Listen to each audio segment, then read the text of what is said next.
messieurs, bonsoir. On vous rappelle que l'émission va être diffusée très bientôt à 6h PM sur www.radioimmigration.com, sur la page Facebook de visionmaxservice.com. Et vous pouvez à ce moment-là écouter l'émission soit sur Facebook, soit par téléphone au 438-701-8343 518-906-1857.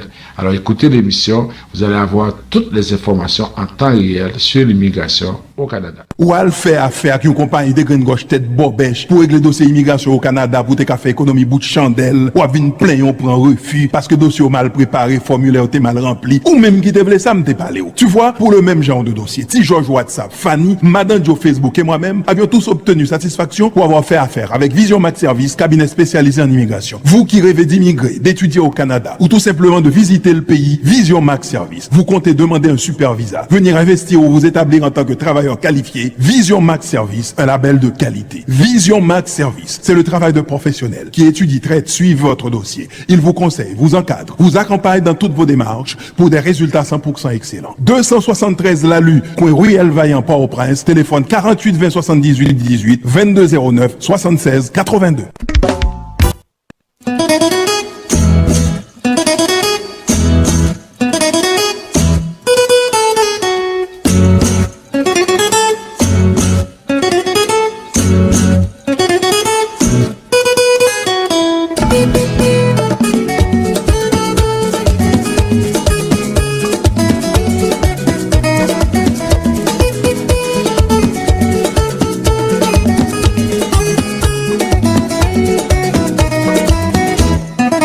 Mesdames et messieurs, bonsoir et bienvenue à votre émission Tout savoir sur l'immigration. Le même plaisir de vous retrouver pour vous présenter cette nouvelle édition. Mon nom c'est François Jean-Denis, consultant canadien accrédité en immigration, à la mise en onde de notre ami Yvon Chéry. Nous sommes avec vous sur plusieurs plateformes, d'abord sur www.radioimmigration.com, sur la page Facebook de Vision Max Service, sur 3 stations de radio en Haïti, c'est Radio Macaya dans le sud, Radio Télé-Express à Jacmel et Radio Solidarité à Port-au-Prince. Nous sommes également sur d'autres stations, on a Radio Continentale à Boston. Et comme vous savez, notre objectif, c'est toujours vous informer, toujours vous donner les dernières informations en immigration au Québec et au Canada. Parce que de plus en plus de personnes sont intéressées à venir au pays. Et ces gens-là, c'est un peu partout et à travers le monde. Parce qu'ils trouvent qu'il n'y a pas assez de possibilités dans leur pays. Ils veulent préparer leur avenir. Et c'est pourquoi ils décident de venir au Canada. Alors nous sommes là comme des avant-gardistes, comme des personnes qui veulent vous informer, qui vous donnent les informations, parce que c'est avec ça que vous allez prendre les bonnes décisions. Parce que après plus que 12 ans que nous faisons ce travail-là, si jamais, imaginez, vous étiez bien informé, il y a des choses que vous auriez dû éviter. Mais malheureusement, il y a tellement de personnes qui essaient de vous de vous induire en erreur, c'est que c'est sûr qu'à ce moment-là, vous êtes en situation difficile, vous êtes très vulnérable et nous sommes là pour vous aider à bien comprendre ce qui se passe en immigration au Canada. Ce soir, à cette émission, nous avons plusieurs choses à partager avec vous. D'abord, les répercussions de la COVID sur l'immigration. Ensuite, nous allons vous parler des choses dont vous avez besoin.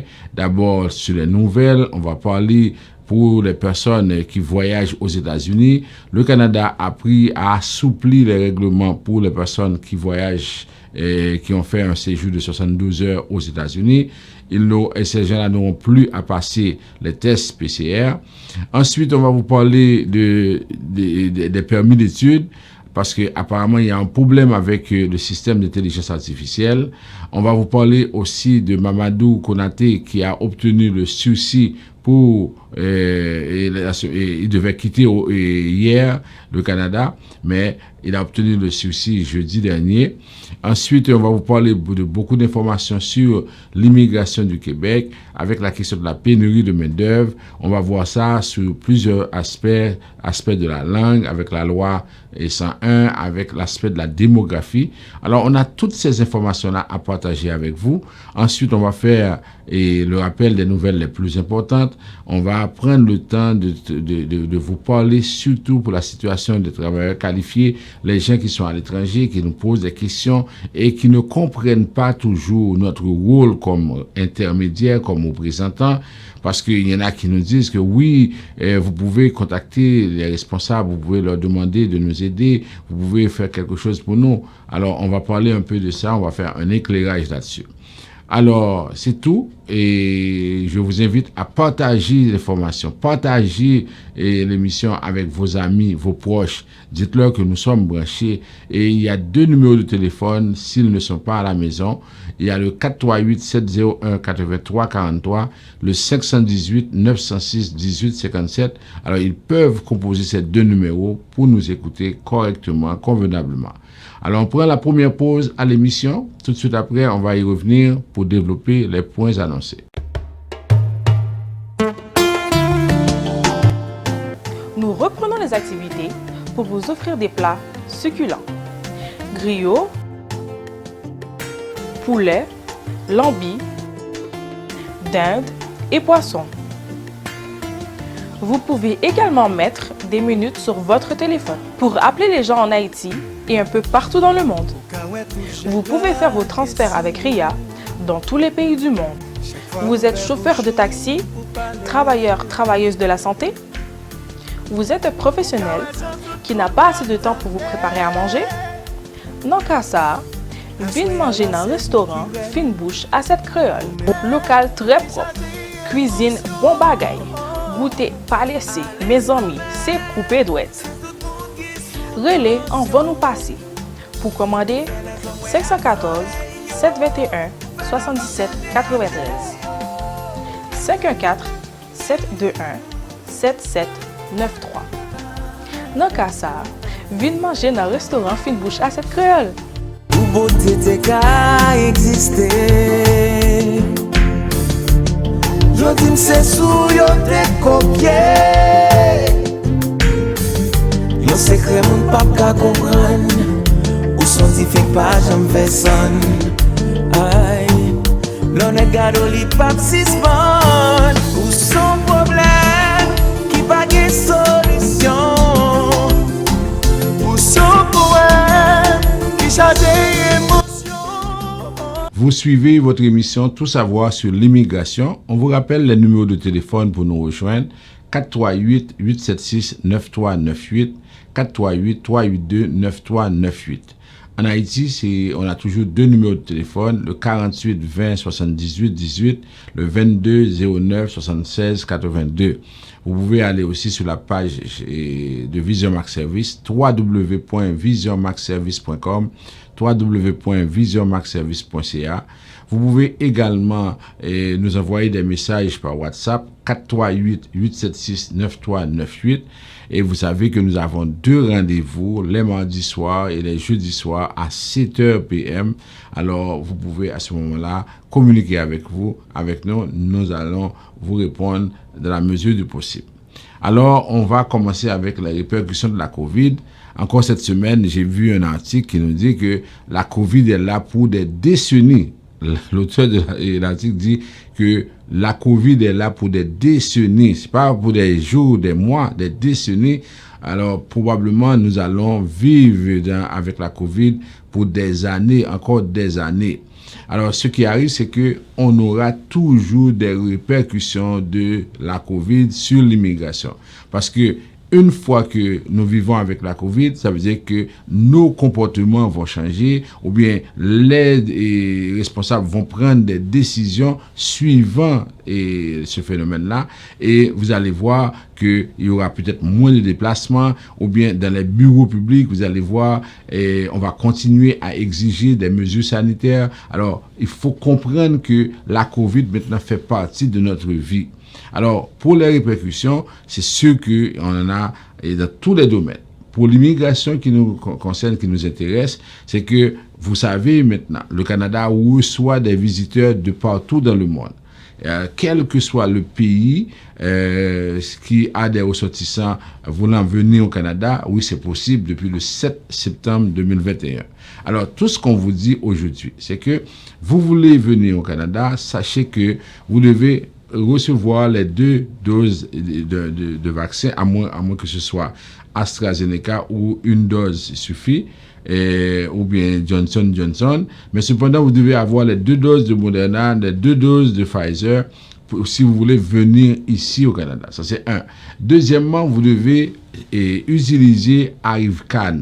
C'est-à-dire que c'est un système dans lequel vous allez expliquer vos antécédents.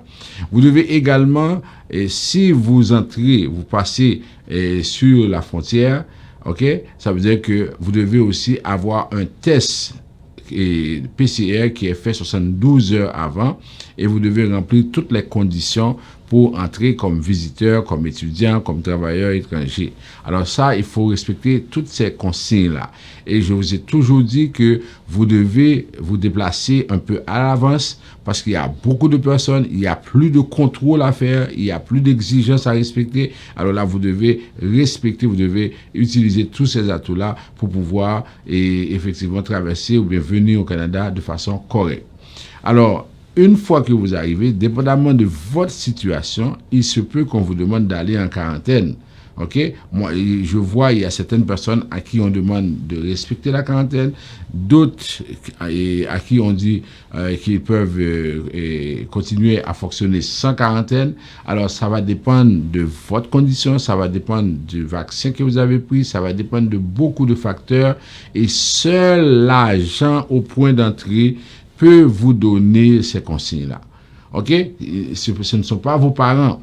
Alors, si on vous dit de respecter les consignes, vous devez respecter les consignes sanitaires et n'écoutez pas un parent qui pourrait vous dire « Ah non, vous n'avez rien. » Non. Faites attention parce qu'il y a une loi d'urgence qui a été votée ici au Canada et cette loi a des sanctions, prévoit des sanctions contre tous ceux qui ne veulent pas respecter ces exigences-là. Maintenant, on va regarder, par exemple, la situation. On dit que si vous êtes arrivé ici comme visiteur, vous devez aussi respecter les conditions. Si vous avez un visa simple, visa régulier, ok, normalement, vous avez 6 mois comme séjour. Mais si vous avez un super visa, c'est 2 ans. Mais je rappelle également qu'il n'y a aucune différence. À part le séjour qui est différent, il n'y a aucune autre différence entre le super visa et le visa régulier. Ne pensez pas qu'avec le super visa, vous pouvez travailler. D'ailleurs, la plupart des gens qui ont des super visas ne sont plus en âge de travailler. Ce sont des personnes qui se rapprochent de la retraite ou bien qui sont déjà à la retraite. Alors, c'est sûr que le super visa ne vous donne droit à aucun avantage en termes d'assurance, en termes de protection, en termes de possibilité de travailler. C'est faux, archi faux. Maintenant, si vous voulez rester davantage, vous devez à ce moment faire la prolongation de séjour. Et si vous avez l'intention de faire une demande d'asile en venant ici, je vous conseille de passer nous voir. Nous allons analyser avec vous toutes les options. Et encore là, je vous rappelle, c'est que souvent, il y en a qui nous disent que, ah oui, je viens ici, et puis il y a beaucoup de problèmes en Haïti, et je vais faire une demande de considération humanitaire. Alors, je vous dis de faire attention. Pour avoir le visa de visiteur, vous avez sûrement démontré que vous avez vraiment des biens, des attachements dans votre pays.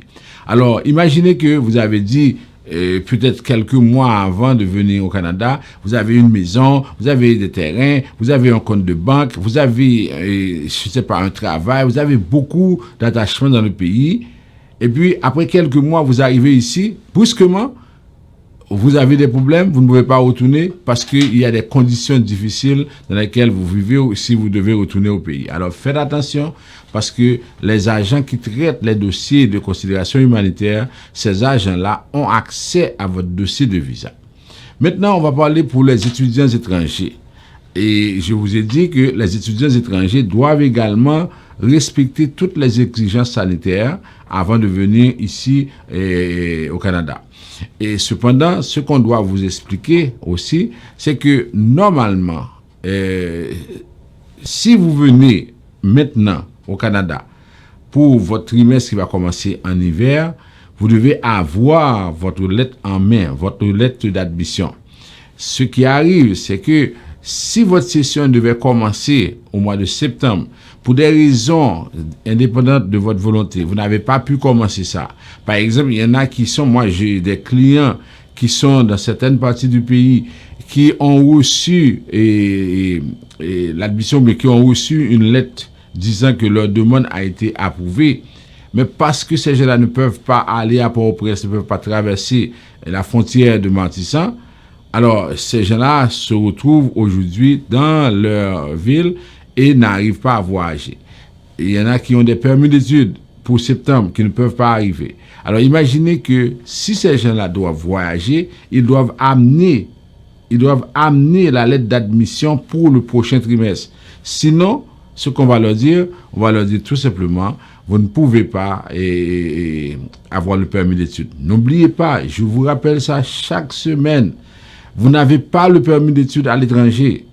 Vous avez une feuille de route. Vous avez le permis d'études lorsque vous arrivez au point d'entrée, soit à la frontière, soit à l'aéroport.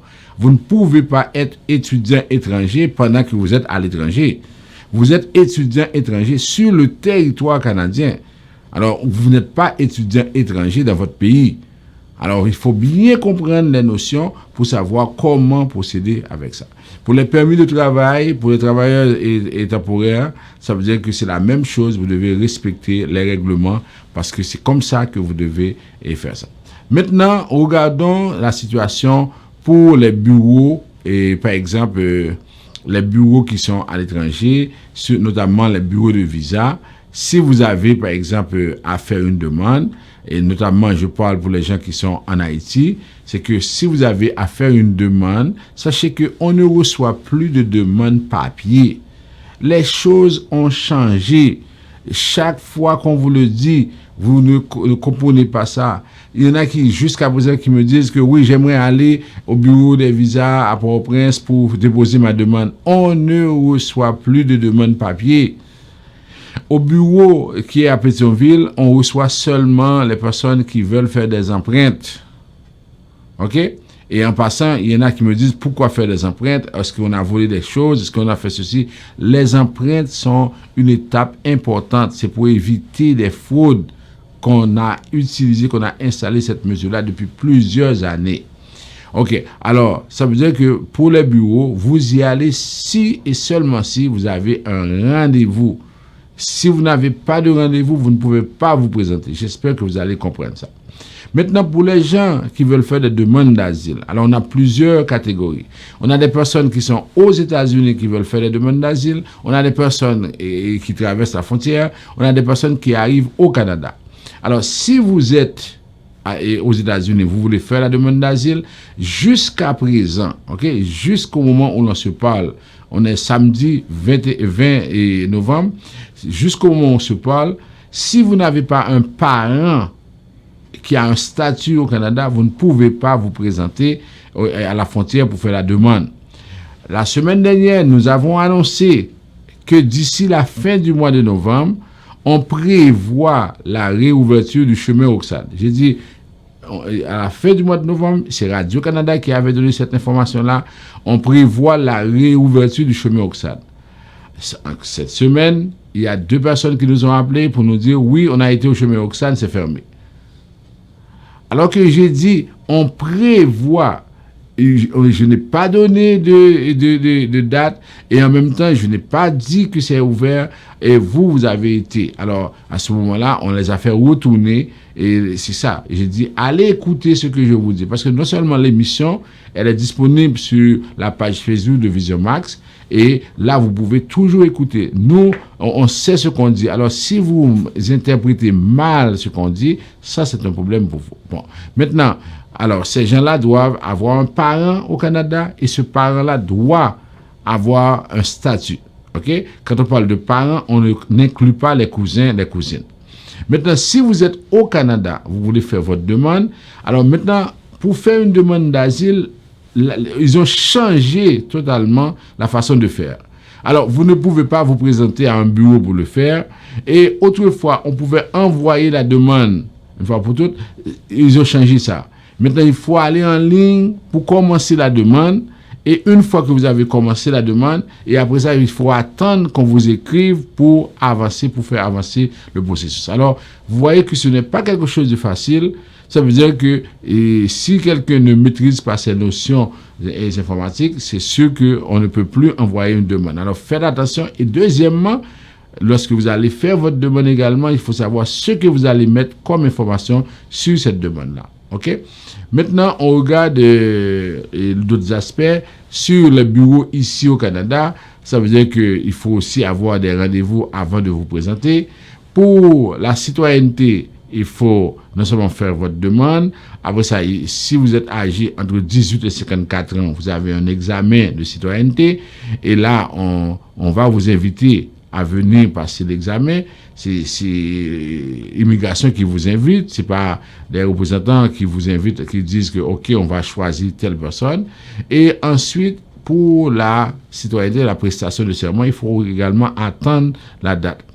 Et si vous étiez à l'étranger, vous n'avez pas respecté le nombre de jours, la personne ne peut agir. Il faut attendre que le nombre de jours soit respecté. Il s'agit de 1095 jours.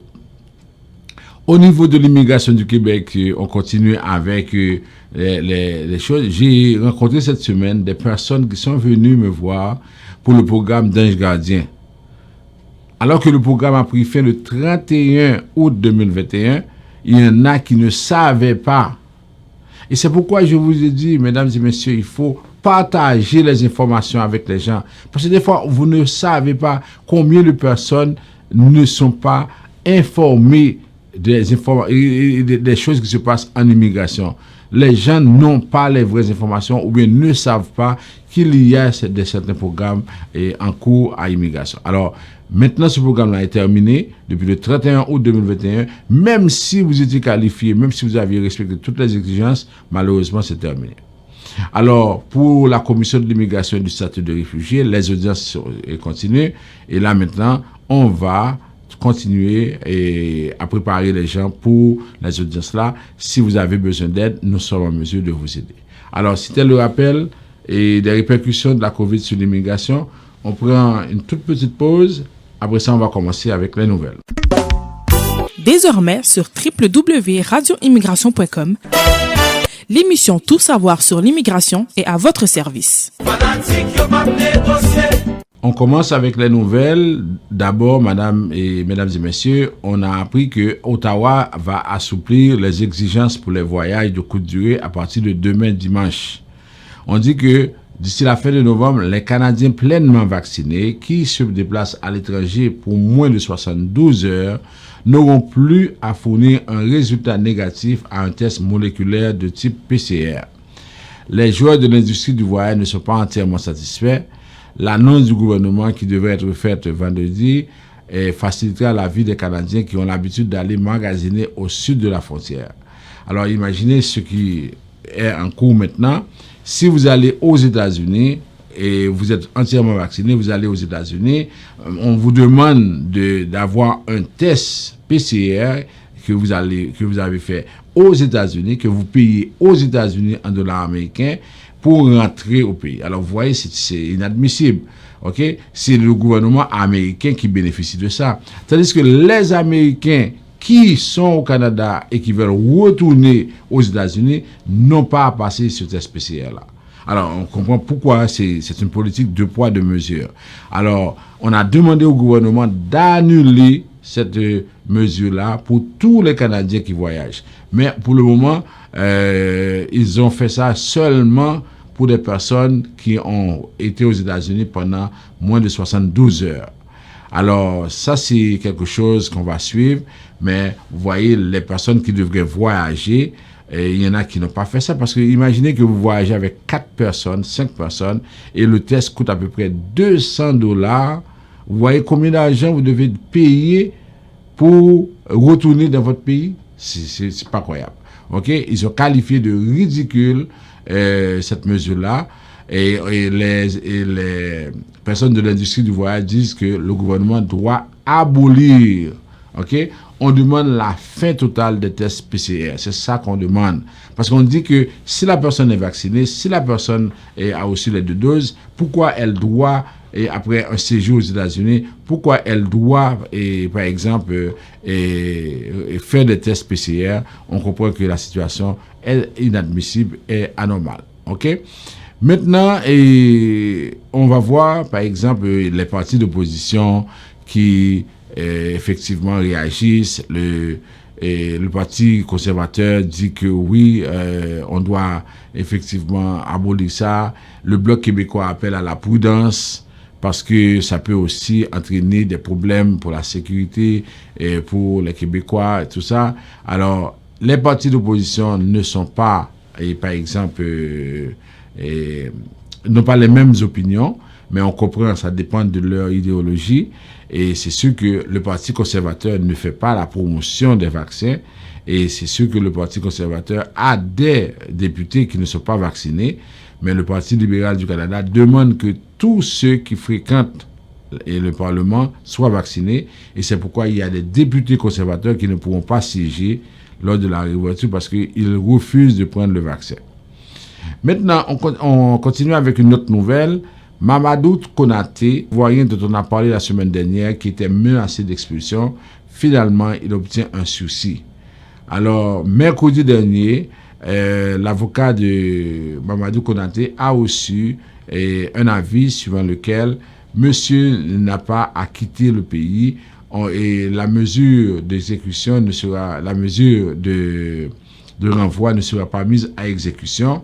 Et on sait que tout cela s'est produit après la mobilisation de beaucoup de secteurs, notamment d'Amnesty International, de députés du NPD Alexandre Boris, de députés du Québec solidaire M. Andrés Fondesila. Alors ces gens-là ont demandé au gouvernement et de M. Trudeau, notamment au ministre de la Sécurité publique, M. Mendicino, au ministre de l'Immigration, Sin Fraser, ils leur ont demandé de faire quelque chose parce que M. Mamadou Konaté, c'est un immigrant modèle. Il est venu ici en 2016. Il a fait une demande d'asile qui a été refusée parce qu'on le reproche d'avoir eu des liens avec des groupes subversifs en Côte d'Ivoire. Et ensuite, il a travaillé pendant la COVID comme préposé. Et parce qu'il n'était pas préposé aux bénéficiaires, sa demande a été, il n'a pas pu faire sa demande. Et il avait une épée de Damoclès sur sa tête. Alors là, avec cette mobilisation, on lui a donné un sursis et plus tard, il va faire sa demande de considération humanitaire pour essayer d'avoir un statut au pays. Alors, c'est bon la mobilisation, mais on dit que on doit avoir une possibilité, un canal pour pouvoir traiter ces dossiers-là sans être obligé de mobiliser tout le monde. C'est ça qu'on a dit. Et quelqu'un comme Mamadou Konaté qui est ici depuis 6 ans, on devrait trouver une façon pour l'aider à rester au pays. Maintenant, autre nouvelle, on a appris que la COVID-19 a saigné l'immigration francophone. Alors, on a dit que ce n'est un secret pour personne. La pandémie a mis un frein sec à l'immigration au Canada en général et en Ontario en particulier. Par le jeu de conséquences, l'immigration francophone de la province a été touchée de plein fouet, laissant une plaie plus béante que celle de la tendance générale, une plaie qui sera probablement difficile à situer. Alors, d'après les statistiques d'Immigration Canada,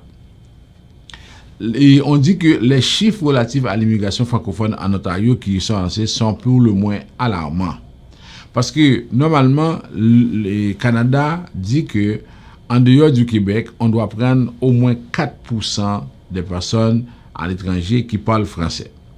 Alors, où est-ce qu'on trouve des personnes qui parlent français? Généralement en Afrique, où il y a 54 pays où on parle le français. Ensuite, dans les Antilles, ensuite en Haïti et dans quelques pays en Europe. C'est là qu'on trouve la population francophone. Or, il se trouve que avec la COVID, qui n'a pas fait de dégâts en Afrique, avec la COVID qui n'a pas fait de dégâts en Haïti, dans les Antilles, les gens ne prennent pas de vaccin. Alors, et s'ils ne prennent pas de vaccin, c'est comme si ce n'est pas une clientèle favorable pour l'immigration. Parce que il n'y a pas eu, comment peut-on demander à des gens de prendre des vaccins pendant qu'ils n'ont pas eu de problème? Alors aujourd'hui, pour voyager, on leur demande de prendre ces deux vaccins-là. Et j'ai entendu un expert qui dit que au lieu de commencer à donner une 3e dose aux gens, on devrait se mobiliser pour vacciner tous les autres ressortissants des pays qui n'ont pas encore même une dose. Parce que c'est ça qui va mettre en danger la population, qui va mettre en danger les autres pays où les gens sont vaccinés. Alors, on revient à l'immigration francophone. On dit que parce que ces pays-là n'ont pas pris de vaccin, il y a eu moins de visites dans ces pays et c'est pourquoi on dit que la COVID a saigné l'immigration francophone. Le nombre de personnes francophones arrivées ici a baissé. On dit au 3e trimestre 2021, le nombre de nouveaux résidents permanents d'expression française ne représente qu'à peine 2% de la totalité des nouveaux arrivants avec le même statut, alors que la cible pour la province de l'Ontario est de 5%. Alors vous comprenez ça?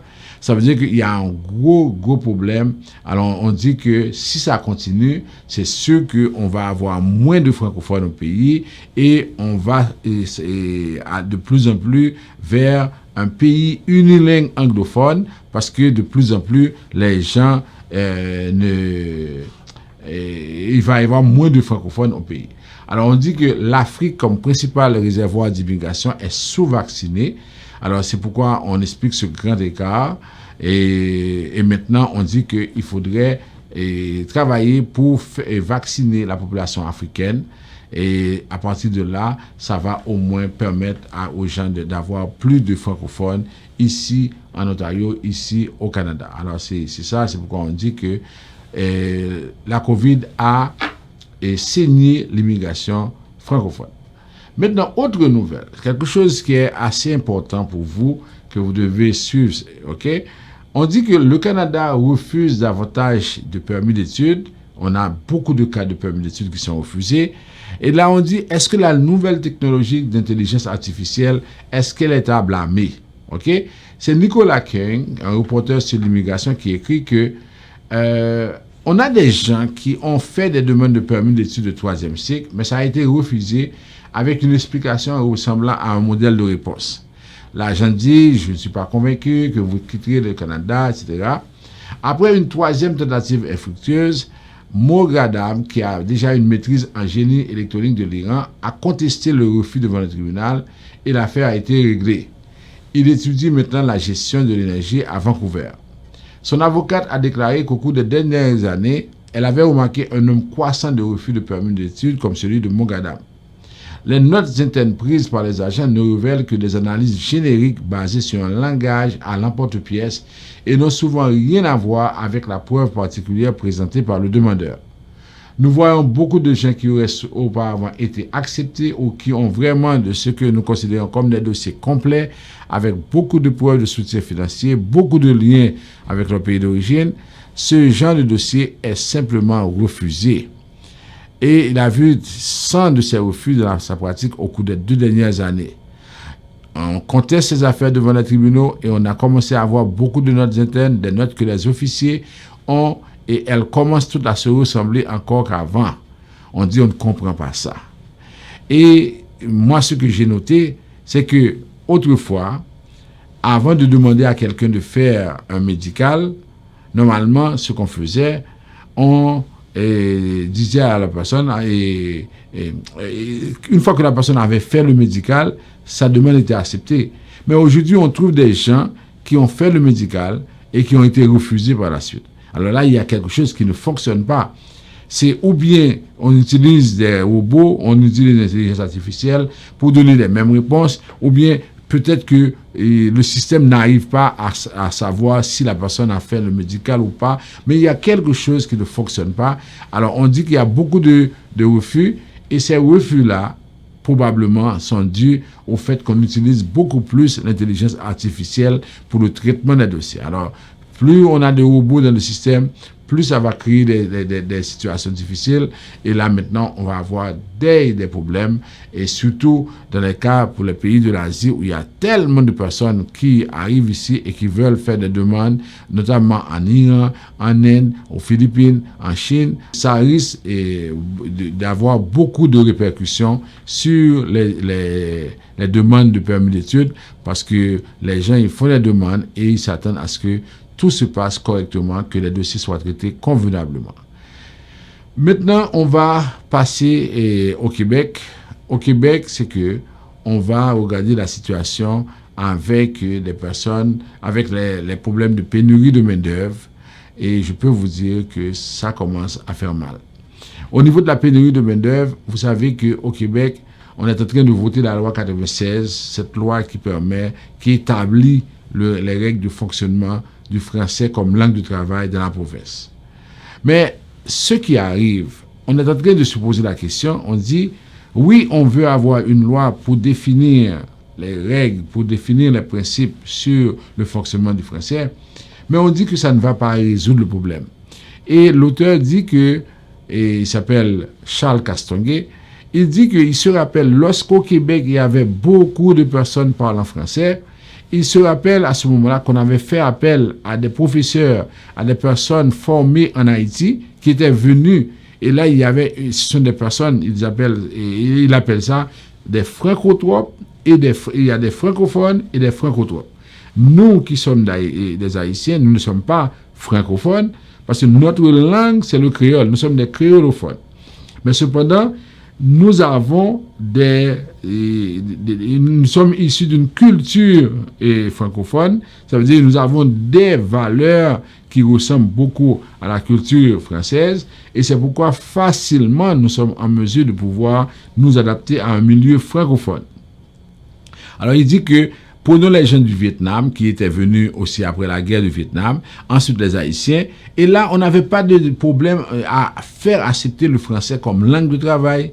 Mais aujourd'hui, quand M. Legault déclare à CBC que même si on n'est pas obligé d'avoir des francophones ici, on peut prendre des gens de Corée du Sud, des gens de Philippines, des gens, je ne sais pas, de la Chine.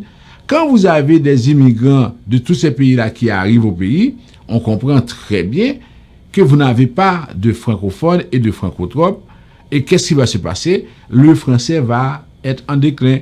Et c'est aussi simple que ça. C'est ce qu'il dit. On peut voter toutes les lois possibles et imaginables ici au Québec. Si on ne fait pas appel à l'immigration, où on cherche des francophones et on cherche également des francotropes, c'est sûr que la situation va rester la même et le français va continuer à décliner, notamment avec M. Legault qui a une position mitigée. En 2017, il disait que c'était pas obligatoire d'avoir ça et aujourd'hui, il est en train de damer le pion à d'autres partis de l'opposition en montrant que c'est lui qui défend la langue française. C'est faux parce que les gens qui arrivent ici, une fois sur le sol québécois, quand ils veulent travailler, on leur demande s'ils parlent anglais. Alors imaginez que si on a quelque chose à faire, c'est d'abord au niveau des entreprises et au niveau du choix de candidats que l'on fait. Parce que s'il y a un groupe qui est vraiment lésé dans l'immigration actuellement, ce sont les francophones, et notamment au Québec qui est considéré comme la province francophone. On a vu tantôt comment la COVID a saigné l'immigration francophone ailleurs, en dehors du Québec. Mais même au Québec, on a vu que dans les statistiques, on reçoit beaucoup plus de Coréens, beaucoup plus de Chinois, beaucoup plus d'Indiens, beaucoup plus de Philippins que des Africains. Alors, comprenez bien la situation. C'est comment voulez-vous avoir des francophones ou des francotropes quand vous refusez l'accès à ces personnes-là? Alors, on dit que la situation va être extrêmement grave. Maintenant, il y a un autre aspect qu'on veut aborder, c'est l'aspect de la pénurie de main-d'œuvre et l'accroissement de la population. Alors, il y a des articles, il y a le professeur Victor Piché, qui est professeur à l'Université de Montréal, qui écrit un article assez intéressant, qui explique qu'aujourd'hui, on a un sérieux problème parce que lorsque le Québec refuse de faire venir des personnes pour travailler, là maintenant, la population va baisser considérablement. Parce que s'il y a moins de personnes à travailler, ça veut dire qu'il y aura moins de rentrées d'argent pour maintenir les services. Parce que pourquoi on fait venir les immigrants? Pourquoi on a besoin de personnes toujours en âge de travailler? C'est parce qu'on a une population vieillissante au Canada et cette population-là doit avoir des services après la après la retraite. Alors maintenant, on a besoin de personnes pour travailler. Or, lorsqu'on refuse de faire venir les gens, on dit que ça va créer un problème au niveau de l'accroissement et les gens vont continuer à mourir. Ça veut dire que s'il y a une chose qui ne peut pas attendre, c'est la mort. Les gens vont continuer à mourir. Mais pendant qu'ils vont mourir, si on n'a pas d'autres personnes qui arrivent et pour pouvoir maintenir les services, ça va créer un problème. Ça va diminuer le poids démographique du Québec aussi dans la Confédération. Et ça va avoir des effets. Et M. Victor Pichet dit, si M. Legault ne fait pas attention, dans 5-10 ans, on va avoir des zones dépeuplées.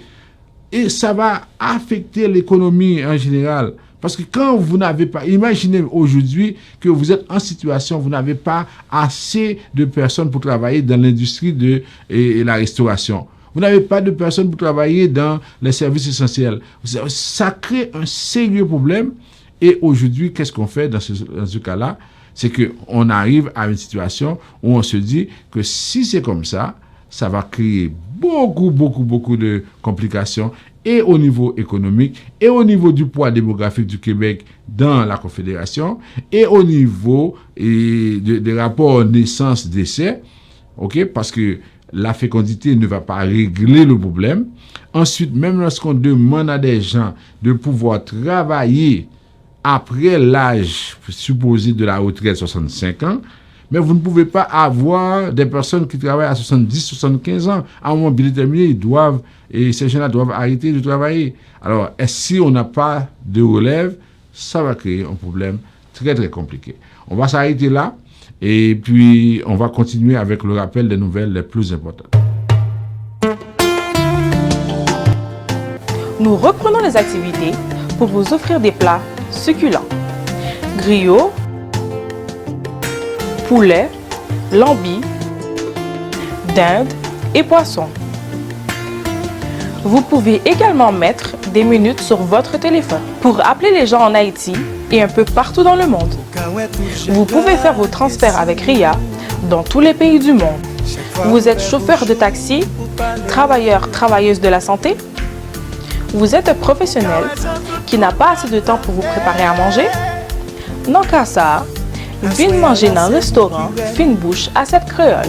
Local très propre, cuisine bon bagaille, goûter pas laissé, mes amis, c'est coupé douette.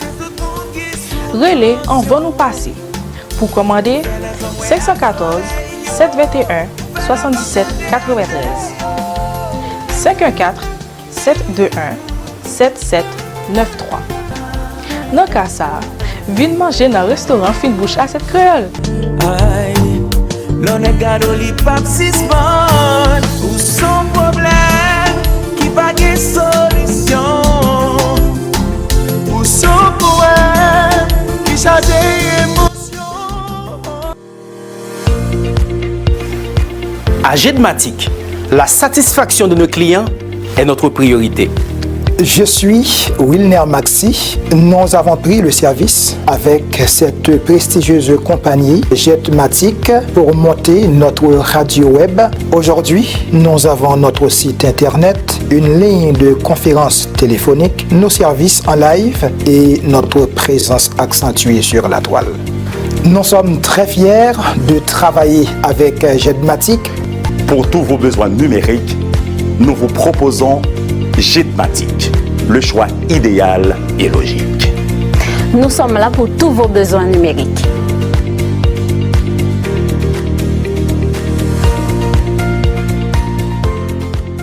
Vous suivez votre émission Tout savoir sur l'immigration. Alors, on va faire maintenant le rappel des nouvelles les plus importantes. Pour les gens qui nous appellent pour avoir un visa de visiteur, je ne sais plus quoi dire à ces personnes-là. Et surtout dans un pays comme Haïti où l'ambassade américaine a fermé ses portes, ça veut dire que ou bien le service consulaire de l'ambassade des États-Unis a fermé ses portes. c'est sûr qu'il y a beaucoup de personnes qui aimeraient quitter ce pays, mais malheureusement, pour quitter ce pays-là, ça prend un visa. Même les services consulaires de la République dominicaine font monter les enchères et on a de la difficulté à trouver un visa de visiteur pour la République dominicaine. Alors, dans les circonstances, vous nous appelez régulièrement pour nous demander d'avoir un visa de visiteur. On aimerait bien, comme je vous dis souvent, si moi j'avais cette possibilité-là, je donnerais un visa de visiteur à tous les Haïtiens. Et puis, j'allais voir ce que vous allez faire. Est-ce que tout le monde allait quitter le pays? Et là, maintenant, on allait commencer par avoir une nouvelle génération pour avoir de nouvelles têtes, parce que peut-être que ce pays-là pourrait changer. Parce que ce n'est pas la terre d'Haïti qui fait problème, ce sont les hommes qui y habitent. OK? Alors, aujourd'hui, tout ce que je peux vous dire pour l'immigration, oui, on continue à recevoir des demandes de visa de visiteurs, mais ça dépend de ce que vous avez comme attachement. Et puis, votre cas n'est pas celui de votre voisin. Chaque cas est unique. Alors, vous faites une demande et on vous dit si vous avez des attachements. Si vous ne pouvez pas prouver vos attachements, vous n'aurez pas de visa de visiteur. Et je vous dis ceci. Depuis le 7 septembre, on a beaucoup de personnes qui sont arrivées un peu partout dans le monde. Et la plupart de ces gens ne retournent pas, ne veulent pas retourner. La plupart font des demandes d'asile. Ça veut dire d'ici quelques mois, on va avoir une situation, c'est-à-dire systématique de refus au bureau des visas. OK? Parce que on va dire, il y a trop de demandes d'asile au pays, alors il faut ralentir, il faut freiner ça. Alors il y a un rapport de cause à effet entre les demandes d'asile et les demandes et les acceptations de visa de visiteurs. Alors il faut toujours comprendre ça. Chaque cas est unique. Vous nous appelez et nous allons vous dire la vérité. Nous allons vous donner l'heure juste en vous expliquant si dans votre cas c'est possible. Mais ce que nous vous disons, c'est notre analyse que l'on fait. Nous ne sommes pas des consuls. Même si je vous dis que oui, vous avez assez d'attachement, mais c'est le consul qui donne sa décision finale. OK? Maintenant, pour les permis d'études, pour les gens qui veulent venir ici pour étudier, alors déjà on travaille avec ceux qui veulent venir en janvier. C'est clair que si quelqu'un veut commencer la démarche maintenant, cette personne-là ne peut pas venir, venir en janvier parce que c'est trop tard. Pour une demande de visa de visiteur et de permis d'études, ça prend plus de temps. OK? J'espère que vous comprenez ça. Ensuite, pour les questions liées au permis de travail, pour ceux qui veulent venir comme travailleurs étrangers temporaires, oui, c'est un processus assez long. Alors, vous pouvez faire la démarche, mais sachez que ça prend beaucoup plus de temps. Maintenant, pour ce qui a trait aux questions relatives aux demandes de résidence permanente, notamment les demandes de travailleurs qualifiés. Pour les demandes de travailleurs qualifiés, actuellement, Québec continue à envoyer des invitations. Nous, quand on reçoit des invitations pour nos clients, on les appelle. OK? Même si vous nous appelez, nous ne sommes pas en mesure de vous dire quand est-ce qu'on va vous envoyer une invitation. Nous ne sommes pas en mesure de vous indiquer exactement ce qui peut être fait et il suffit d'attendre. Je sais que souvent, c'est très long. Je sais que vous aimeriez trouver une solution rapidement, mais cependant, à ceux qui ont des parents ici, alors vous pouvez leur parler et pour savoir comment est la situation, parce que de toute façon, lorsque on vous dit une chose, c'est parce qu'on a constaté que c'est ça la réalité et on n'est pas là pour vous donner une information qui n'est pas vraie. Maintenant, autre chose, c'est pour le cas de parrainage de parents. Alors, on vous dit que pour le moment, tout ce que vous avez à faire, c'est de faire, et vous avez jusqu'au 6 décembre pour compléter les cas de parrainage de parents. Organisez-vous pour que tout se passe correctement. Ensuite, pour ce qui a trait aux demandes de parrainage de conjoint, sachez que pour parrainage de conjoint, vous devez démontrer que votre relation, elle est vraie, elle est authentique. Alors ça, il faut vraiment faire le nécessaire pour démontrer ça. Par ailleurs, si vous avez, par exemple, à faire une demande de considération humanitaire ou bien demande d'asile. Alors, moi, je dis tout le monde qui ici, qui vient, qui veut faire demande d'asile, pas oublier ça, nous toujours dit, avant de commencer à faire demande d'asile là, venez côté nous pour nous garder ça ensemble avec nous, pour nous ouais exactement est-ce que conditions réunies pour nous faire demande d'asile là. Parce que si nous pas ouais conditions réunies, il y a un problème, et là ça, nous allons retrouver nous dans la situation, côté concrètement, ça ne va pas dire, pas le effet, pas le impact sur nous. Alors c'est important pile pour que nous connaissions que pour nous faire demande d'asile non, c'est que faut nous capable arriver gagner une vraie raison, n'a regarder avec nous tout motif et n'a regarder situation non. OK? Alors si nous fait demande n'importe qui gens, n'a gagner n'importe qui décision tout et l'on gagne n'importe décision, ça veut dire c'est pas un bagage qui parle en faveur. Alors et vous êtes ici quelle que soit votre nationalité, vous aimeriez faire une demande d'asile, alors sachez que nous sommes là, nous pouvons vous aider, nous pouvons vous accompagner du début jusqu'à la fin, nous pouvons voir avec vous ce qui est important, ce que vous devez démontrer dans votre dossier, dans votre demande d'asile. Maintenant, pour ce qui a trait aux demandes de considération humanitaire. Alors, jusqu'à présent, on a de très bons résultats pour les gens qui veulent demander. Nous sommes en mesure de les aider, de leur expliquer comment on fait une demande de considération humanitaire, quels sont les éléments qu'ils doivent mettre dans leur dossier. Alors, pour un peu de monde qui te fin gen dossier et asile refusé, gen pile monde k'ap marché avec katabion babrayo, k'ap marché magasiner, k'ap dit ah oui, besoin combien qu'on vous fait humanitaire et là, combien qu'on vous fait humanitaire. Si c'est ça on fait, ou fait commencer gen problème. Si on évaluer ça moun n'a fait en fonction de comme demandé, là ça on fait commencer gen problème. Alors tout ça nous même nous gagnons pour nous dire c'est que ou besoin faire une demande de considération humanitaire ou dans situation côté demande asile ou te fin refusé, alors kounya c'est pour dire tout là kounya là pas gain droit à l'erreur encore, faut moi prendre une disposition pour faire une demande en bonne et due forme, et là ça faut aller rencontrer avec un monde qui va l'expliquer, qui établit pour le faire, comment ça va marcher pour que demande ou ka fonctionner correctement. Ça c'est important en pile pour vous-même pour connaître comment ça fait. Et si vous pas fait ça, c'est sûr que vous allez vous trouver dans une situation côté demande passé, ça veut dire que ou là et chance pour kounya là ou même pour comme vous sortez ça haïtien, il pas gagner renvoi à faire en Haïti, mais si vous pas prendre des dispositions pour que vous faites toute bagaille dans l'heure pour faire li, les ça kounya là, ça va créer un problème sérieusement. Alors nous invitons pour prendre toute disposition pour faire ça. En ce qui a trait aux demandes de carte de résidence ou bien citoyenneté ou bien à demande de permis de travail, il y a trois bagages besoin de dire non. Là nous venons dans le bureau, nous faisons une demande de renouvellement de carte de résidence ou bien de citoyenneté, nous-mêmes nous pas un dossier avec vous. Depuis nous préparer pour nous bon enveloppe, tout le reste là c'est vous-même qui vous faites avec immigration. Imaginez vous venez ou venez faire un renouvellement de 4 ou payer $50. Ça veut dire que vous attendez que pour nous après l'immigration matin midi à soir pour dire qui l'a recevoir 4 là. Franchement quand pour ce maniga qu'on dit à la traque papa. Parce que si vous venez nous remplir formulaire pour faire un cadre de résidence, depuis vous finissez remplir, nous pas responsables et puis sous information ou besoin demander c'est l'immigration. C'est même bagage là pour citoyenneté.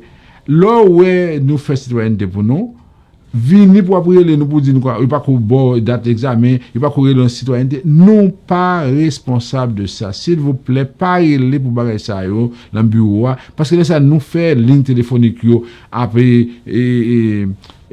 embarrassé pendant ce temps que nous pas rien pour le dire. Depuis nous finissons de demander pour et que ou recevoir d'abord ou ka poster affaire pour quoi si vous postez ou non pas carré nous pour ta dire nous que pas recevoir parce que nous remettons en enveloppe pour nous pas poster pour si kounya là t'as un problème et que il pas arriver on va le relayer et la poste ou la poste là pour dire il pas recevoir lui. Nous même pour nous intervenir dans le dossier c'est sous te voyez yo voyez le tourner bah ou yo dit gain erreur ça va venir côté nous on pas jamais ka ouais situation ça qui arrive avec nous. Alors dans ce sens ça l'organe on bail comme ça c'est tout simplement relais immigration par elle. Ensuite, pour permis de travail, nous-mêmes, nous presque pas voulu faire ça encore pour raison ça. Depuis nous fin fait permis de travail là pour nous bon confirmation, nous pas responsable de rien encore. Nous pas continuer à lire matin, midi à soir, nous pas recevoir permis de travail non. Si nous pas recevoir relais immigration. Parce que si nous venu pour nous demander nous faire permis de travail pour nous et que nous continuons à relais nous matin, midi à soir. Il y a des gens qui besoin de parler avec nous, nous tellement relais que des fois nous pas même rentrer. OK? Alors nous disons moun qui ont 4 résidences qui ont citoyenneté et qui ont permis de travail, moun ça te vini, c'est que une fois que nous immigration recevoir, ça passe sous responsabilité non et si nous pas respecter ça, nous pas faire ni renouvellement carte encore pour personne, nous pas faire ni affaire citoyenneté, nous pas faire ni renouvellement permis de travail. Laisse ça au moins nous connaît que nous pas relayer nous pour ça. Et en plus de ça, pour moun qui fait demande d'asile yo, kounya là c'est pas nous qui fait permis de travail pour nous. Permis de travail là c'est automatiquement soit regarder dans formulaire annexe 12 là, yo automatiquement demande s'ouvrir permis de travail ou permis d'études. Dès pour fin cocher ça, nous pas responsable, nous pas connaît rien dans ça encore. Alors nous t'a souhaité que nous-mêmes nous comprenions ça et puis lorsque nous venons n'a fait demande nous pour nous pas obliger chita après les pour des bagages n'a demandé nous passer ci passer là et puis des fois mon net relé il pas même connaît si ou est-ce qui est lié oh allô oui depuis 2 mois me fait demander citoyenneté me pas recevoir rien. Ça veut dire que ça c'est des bagages que l'homme a fait que vraiment nous même pas responsables par rapport à ça. Moi souhaiter que nous comprenions parce que Vision Max là pour l'aider nous. Mais pour l'aider nous, faut nous même nous collaborer. Parce que si nous pas collaborer, ça veut dire que l'État n'a fait le responsable de bagaille qui est pas responsable et il pas bon pour nous par rapport à ça. Alors nous a souhaité que nous-mêmes nous disons et nous comprenions des marchés et puis pour nous capables d'avancer. Par rapport à l'autre point que nous avons discuté, nous avons dit comme ça que pour mon travailleur qualifié, nous avons dit m'a fait parler sur ça. Par rapport à la question de travailleur qualifié, c'est que nous-mêmes qui sommes à l'étranger, il y a un pile monde qui dit nous, oui, si vous pas courir les yo, si vous pas courir, il y a rien qui tombe. Alors, nous-mêmes, nous toujours dit nous, depuis qu'on bagay qui tombe, n'a fait nous connaître. OK? Depuis qu'on bagay qui tombe, n'a fait nous connaître. Mais ça qui arrive, c'est que, oui, en 2022, Immigration Québec dit qu'il va augmenter le nombre de monde qui apprend. OK? Alors, l'Immigration Québec dit ça, mais nous pas quoi en 2022. Et l'Olysée dit ça qu'il a augmenté le nombre de monde nato, il pas dit que il pral changer critères yo. Critères ont toujours été même gens et c'est immigration qui voit invitation ba moun yo. Alors il y a l'autre programme dans notre province, par exemple si quelqu'un qui est intéressé, qui veut garder, c'est surtout dans le domaine santé, dans le domaine informatique, domaine service. Oui, il y a des domaines qui effectivement moun est capable river faire des démarches. Mais tout ça n'a dit c'est que pour ce démarche capable faire, faut que au moins nous-mêmes nous gagnons un test de langue non et il y a des gens qui te fait test français yo qui est expiré. Ça fait l'expirer parce que moun nan retrouvé dans la situation 2 ans qui ont passé, il va un test encore. Alors tout ça n'a dit non, c'est que faut nous planifier non, vérifier parce que moi-même pas capable songer pour nous que le test français nous a expiré. Parce que là, si ou même ou un dossier ou qu'on qui l'a fait test français ou qu'on est valide pendant 2 ans, ou pas même besoin de les noms pour dire oui, test français nous expiré, qu'est-ce que ça pour nous faire? C'est refaire. OK, c'est seulement ça, ou pas besoin de les noms pour dire non, oui, test français a pas expiré et puis mais qui ça ne peut le faire avec ça? L'expirer. Ou et pas nous qui pourrait faire pour mais l'expirer pour rendez-vous dans l'Institut français ou bien Alliance française et puis là ça pour organiser.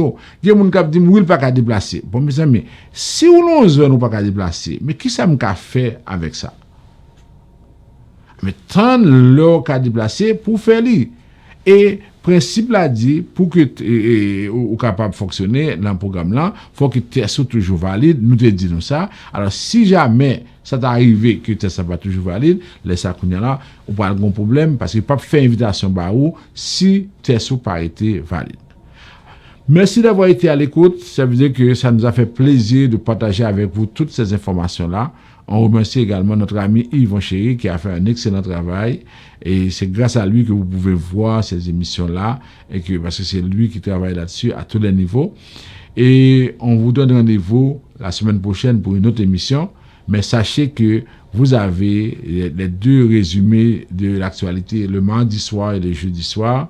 Et puis vous pouvez nous écouter par téléphone au 438-701-8343 si vous êtes à Montréal, 518-906-1857 si vous êtes aux États-Unis.